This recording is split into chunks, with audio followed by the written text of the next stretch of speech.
शुमाली कश्मीर के मशहूर सयाहती मकाम गुलमर्ग में वज़ीर आला उमर अब्दुल्ला ने आज मरकज़ को आड़े हाथों लिया।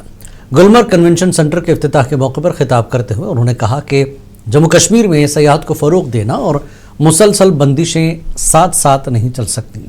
उन्होंने पहलगाम वाक़े की सख्त मजम्मत करते हुए कहा कि ऐसे वाक़यात नहीं होने चाहिए, लेकिन इसके बाद भी हुकूमत को ताख़ीर किए बगैर सयाहती मकामात को दोबारा खोल देना चाहिए।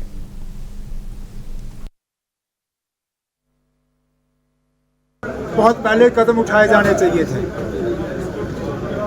ये एक अजीब सा हाल है कि एक तरफ से हम जैसे लोग बाहर जाके यहाँ टूरिस्ट को लाने की बात करते हैं और यहाँ पे हुकूमत के दूसरे तरफ से कई सारे इलाके बंद रखे जाते हैं। द्रंग बंद है, दुध पथरी बंद है, गुलमर्ग का आधा हिस्सा बंद है, यूसमर्ग बंद है, तोसा मैदान बंद है, पहलगाम से आगे निकलो तो आड़ू बंद है, बेताब वैली बंद है।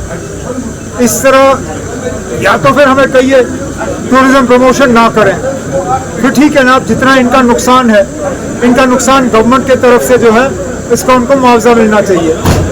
लेकिन हम दुनिया भर में कहते हैं कि कश्मीर नॉर्मल है।